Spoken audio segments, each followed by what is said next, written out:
अस्सलाम वालेकुम। उम्मीद है आप सब लोग खैर खैरियत से होंगे।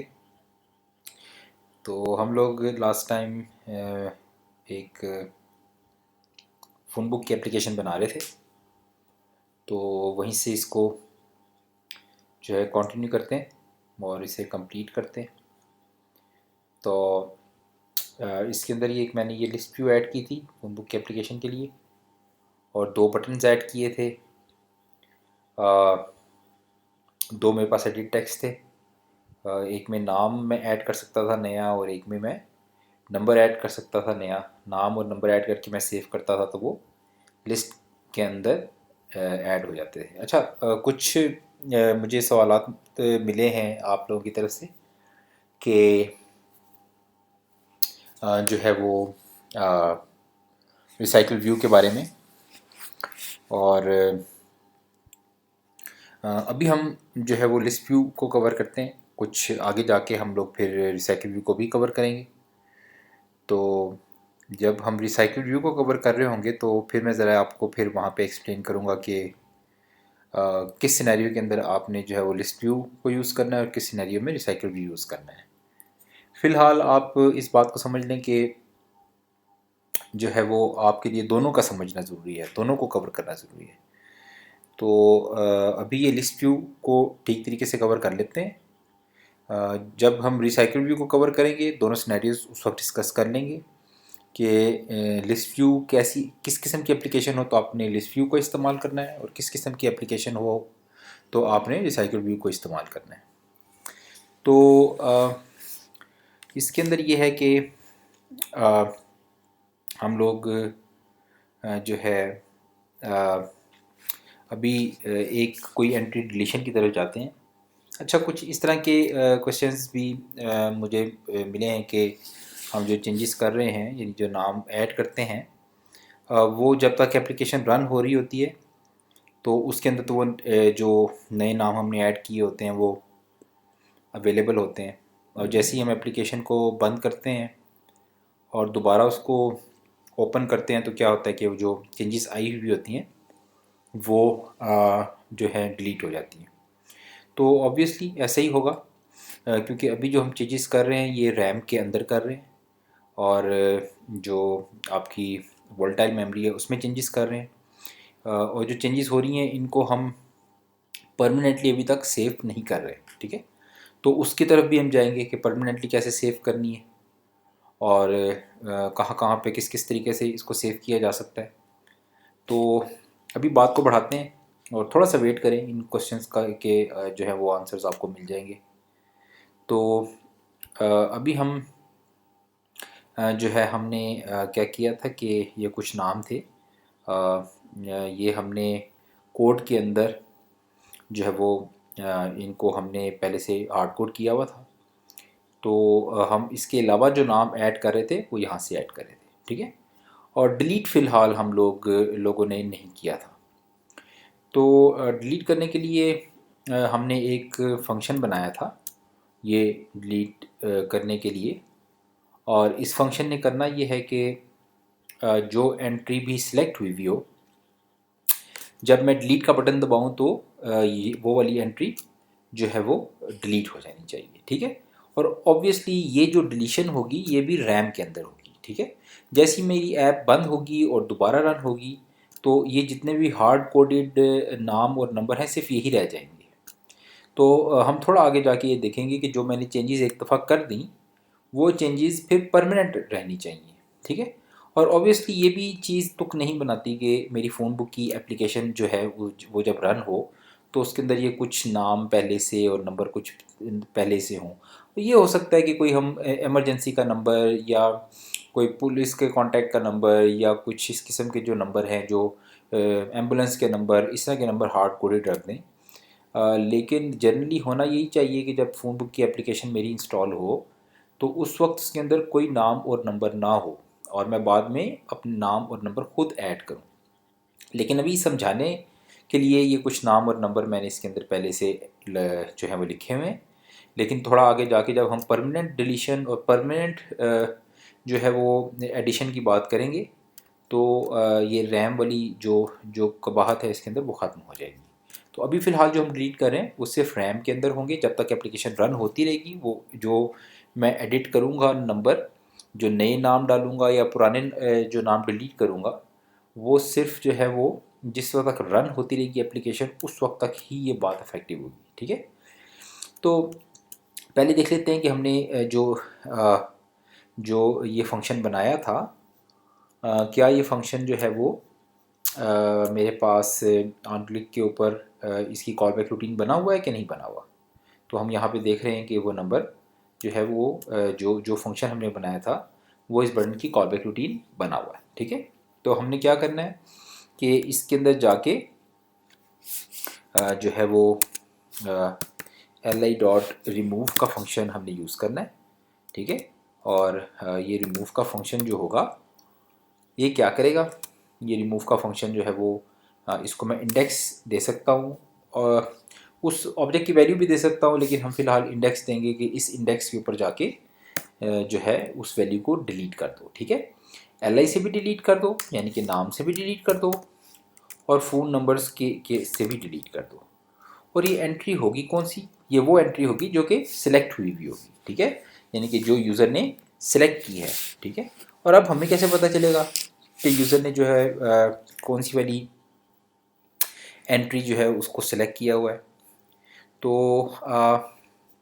हम यहाँ पे जाके देखते हैं तो हमें ये पता चलता है कि जो पोजीशन की जो भी एंट्री जो है सिलेक्ट हुई होगी उसकी वैल्यू यहाँ पे पोजीशन के अंदर मेरे पास वही वाली वैल्यू मौजूद होगी।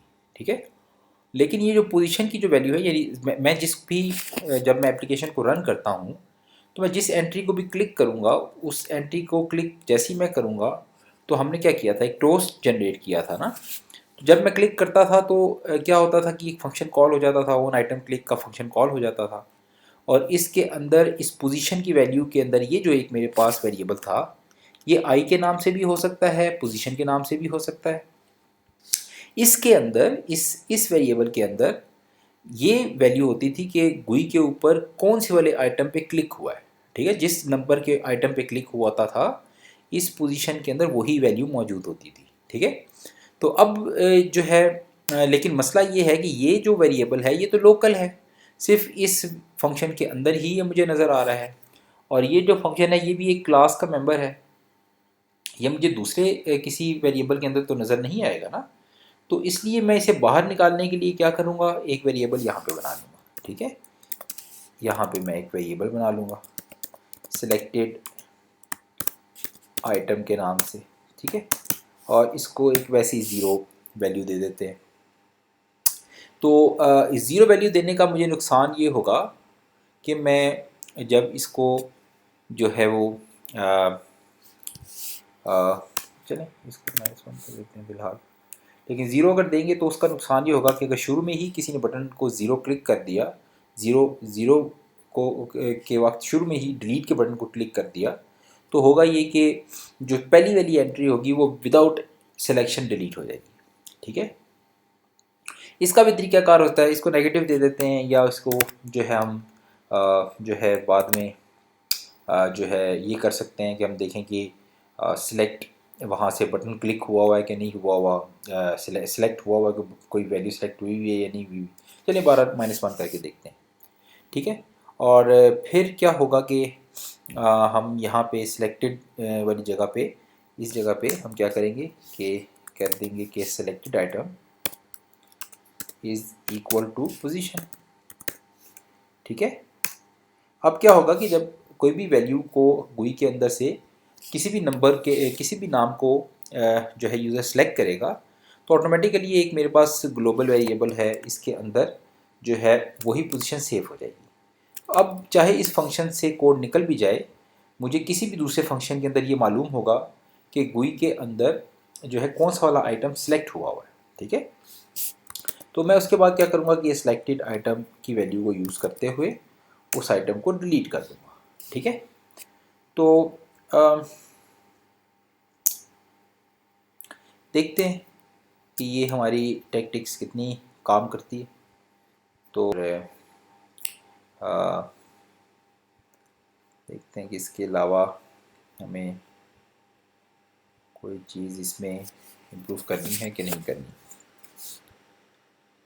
तो ठीक है, आई थिंक तो हमारी ये एप्लीकेशन जो है, अच्छा अभी मेरे पास कुछ चीज़ें और भी ओपन है, इसलिए थोड़ा सा स्लो रन करेगा। तो उम्मीद है कि कोई इसमें प्रॉब्लम नहीं होगी आपको। तो ऐसे करते हैं कि यहाँ पे ये असलम को सिलेक्ट कर लेते हैं, ठीक है, और फिर ये असलम को डिलीट करते हैं। अब देखेंगे हमें अच्छा ऐप क्रैश कर गई इसी वजह से। आई थिंक क्या कह रही है, देखते हैं कि क्या एरर दे रहा है।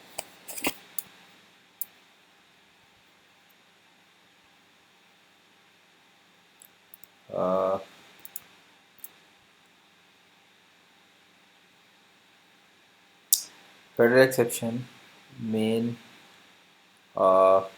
इंडेक्स आउट ऑफ बॉर्ड, ठीक है जी, ठीक हो गया। कहता है जी 16 नंबर आपने इंडेक्स को सिलेक्ट किया है, और 16 नंबर इंडेक्स को जो आपने सेलेक्ट किया तो 16 नंबर तो मौजूद ही नहीं थे। तो हम देख लेते हैं कि क्या वाकई 16 मौजूद नहीं थे। तो 1 2 3 4 5 6 7 8 9, मैंने वैसे 9 किया था, 10 11 12 13 14 15 16 17 तो आई थिंक मेरे से कोई और वैल्यू भी मैंने क्लिक कर दी होगी ना इसको, तो इस वजह से शायद एरर दे दिया इसने कि 16 नंबर जो है ये मौजूद नहीं है। चलिए दोबारा रन करके देखते हैं। तो यहाँ पे जो है आइटम अगेन जो असलम था, इसे सिलेक्ट करते हैं और इसको डिलीट कर देते हैं। और डिलीट करने के बाद हम ये देख रहे हैं कि ये असलम जो है ये बहुत ही ढीठ किस्म का हमारा मेंबर निकला है। डिलीट नहीं हो रहा जी, हम हालांकि डिलीट करें, डिलीट नहीं हो रहा, ठीक है। इसी तरह से मैं एक नया नंबर डालता हूँ और इसको मैं सेव कर लेता हूँ और इसको ख़त्म कर देते हैं। और ये नया ये आ गया हमारे पास, नया वाला नंबर आ रहा है जी, पुराना वाला डिलीट नहीं हो रहा, ठीक है। इसको मैं क्लिक करता हूँ, ये मुझे नंबर आ रहा है, ठीक है। तो देखते हैं कि क्यों ऐसा हो रहा है। तो इसकी वजह ये है, डिलीट ना होने की वजह ये है कि देखें आपने इवन जब ये नया नंबर ऐड भी किया है ना, या ये जो है वो एक वैल्यू डिलीट भी की है, तो ये अगर नया नंबर ऐड भी किया है तो एहतियाती तौर पे क्या, जो एक प्रोटोकॉल है वो आपने फॉलो करना है, जो है और जो आपने अभी डिलीट किया उसके लिए तो ज़ाहिर है ज़रूरी है बहुत ज़्यादा कि ये चीज़ आपने फॉलो करनी है। बात ये कि आपने जो है ना बैकएंड पे जो जो डेटा है, यानी जो डेटाबेस है हमारे पास जो कि इस लिस्ट के अंदर मौजूद है, इस लिस्ट के अंदर एलआई की लिस्ट के अंदर मौजूद है और फ़ोन नंबर की लिस्ट के अंदर मौजूद है, वो तो आपने अपडेट कर दिया, ठीक है। यहाँ भी अपडेट कर दिया, यहाँ भी अपडेट कर दिया, ठीक है। लेकिन गुई को मालूम नहीं है कि जो है जो बैकएंड पे जो डेटा है वो चेंज हो गया, ठीक है। एडिशन के केस में फिर भी कुछ ना कुछ नोटिफिकेशन जो है बाज़ केसेस में चली जाएगी, बाज़ केसेस में नहीं जाएगी। उस केस में भी ये नोटिफिकेशन आप दे दें तो ज़्यादा बेहतर है, ठीक है, बल्कि देनी है आपने, ठीक है।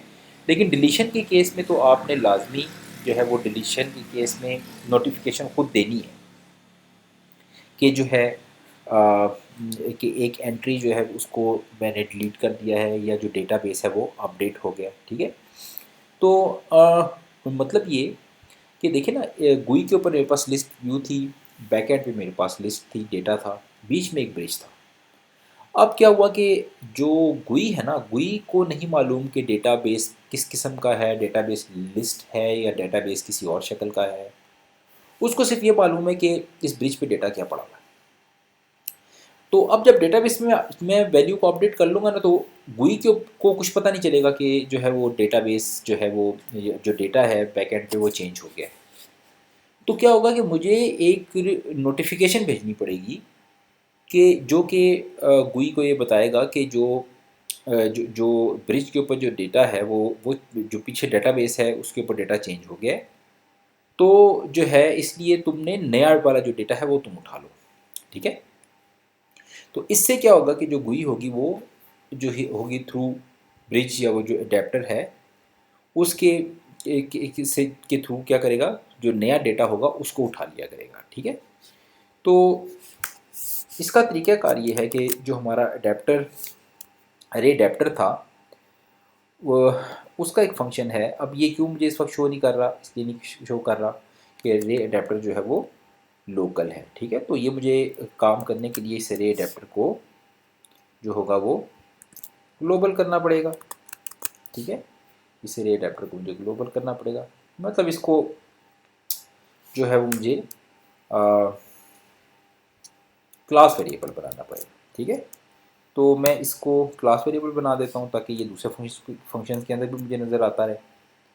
तो यहाँ पे आके मैं क्या करूँगा कि इसको मैं ए को कहूँगा नोटिफाई डाटा सेट चेंज, ठीक है। कि भाई अरे अडेप्टर को कहूँगा कि भाई नोटिफाई करो अपनी GUI को कि जो तुम्हारा डेटा सेट है वो चेंज हो गया है, लिहाजा नया डाटा उठाओ, ठीक है। अब यहाँ पे हमने ये देखा कि जिस जगह पे मैंने नई एंट्री डाली थी वहाँ पे इसकी ज़रूरत नहीं मुझे पेश आई, लेकिन यहाँ पे भी आप यही चीज़ कर दें, ठीक है, ताकि जिस जगह पे नोटिफिकेशन ना भी जा रही हो वहाँ पे भी Ctrl+C Ctrl+V, ठीक है, ये नोटिफिकेशन दे दे, ठीक है। तो अब क्या है कि हमने ये करने के बाद इसको चला देना है, ठीक है। चला देने के बाद हम यहाँ पे आ जाएंगे और अब जाके असलम साहब को सिलेक्ट करते हैं और असलम साहब को सिलेक्ट करने के बाद असलम साहब को डिलीट कर देते हैं, ठीक है। तो अब हमने देखा कि असलम साहब डिलीट हो गए। इसी तरह से हम असलम साहब के अलावा जो है किसी और को भी, रज़ा साहब को सिलेक्ट करते हैं और रज़ा साहब को भी डिलीट कर देते हैं, ठीक है। किसी भी अब नंबर को हम जो है वो सिलेक्ट कर सकते हैं, डिलीट कर सकते हैं, लेकिन ये चेंज भी जो है वो सिर्फ उसी तरह से अभी हम नया नंबर डालते हैं, एक नया नाम डालते हैं, ठीक है। और इस नए नाम को हम कोई भी वैल्यू दे देते हैं, ठीक है। और ये देने के बाद हम इसको सेव कर देते हैं। तो हम देख रहे हैं ये नया नाम भी हमारे पास आ गया, ठीक है। और इसी तरह से अगर मैं इस नए नाम को सिलेक्ट करता हूँ इसका नंबर भी मुझे शो कर रहा है।